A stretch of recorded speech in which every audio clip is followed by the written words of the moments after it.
อันนี้นะเองไอ้หอดิงาจู apex body อันนี้อยู่ฮีคุกกี้อินปีหินคุกกี้อินปีหัดเทลงนะฮีอันนี้เองอันล่างเปียหาเซลฮีคุกกี้อินปีฮีกังสุสานปุ่นล่างหุ่นคุกกี้อินปีหาอาหารนาดิ่งบังอาหารเนี่ยไอ้บางกังโป๊ะเปียนคุกกี้อินปีหาที่จะหัดเทลงที่มีตำตาตัวฮีสิเงินสิป้าฮีนั่งเงินเอพิตีนั่งหินเจ็ดไอ้ดำสิป้าฮีke ako nakatudo na si pa sa ina hong iding he kukin pi hi ti da na chu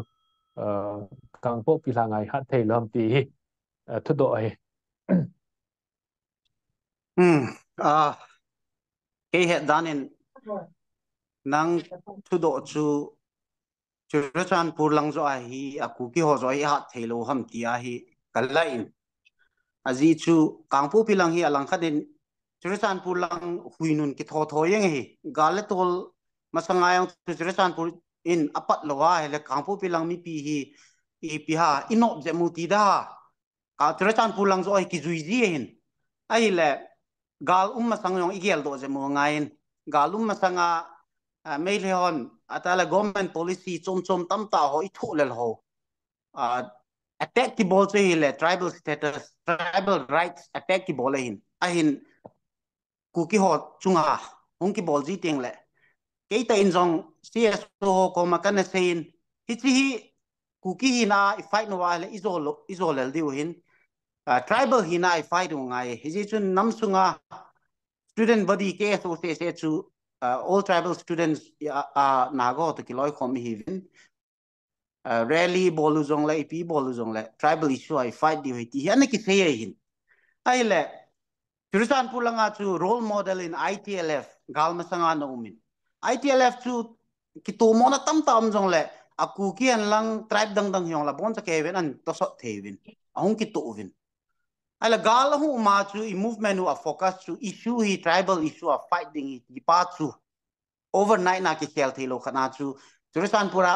ITLF akiti banga chu Kangpo pi district ang chu Committee on Tribal Unity ikiti ka uhi hechia hi kukin pi ki pai na hi lo hi hichi he team divin ka de chuting la Kangpo pi ati biting kukin pi hat dadam kukin pi tai lo dang ma chaum thei lo chu ti hat dadam Churchan pur lang banga tribe dang dang kuki pomlo na nam ometi na yong hi pun kukin pi chun a hi na bang ta a thingin sei le hen gal masanga chu kukin pi hola hung chom do a tiem pa ade na umlo chiteng le kuki kho kya tha le a khu ho kuki kho chu eviction dinga le a khu ho bo pang chup lang ho bang a kukin pi ni changya initiative la mi pi zo chun ki ngai ne thelo amu ham ti zo en ka gelin tunia na lam kai khat hi nein a kukin pi chu a hat loading ti wang chu ken yong ka dei poi kuki chu hat he ni ti wal kukin pi chu hat ngai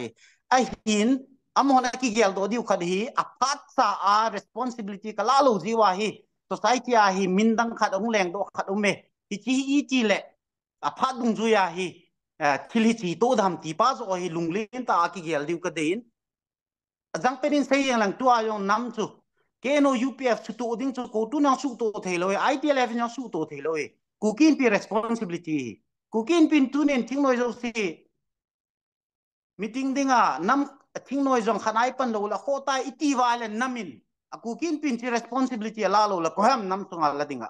hi chi responsibility ho cha kila ating le ada chom lo hat dinga hi nang la kini hat I hat mo sa the poi nang la kini de pa na I hat sa the poi a responsibility an kila ating la hat de poi chi chu ka sei no me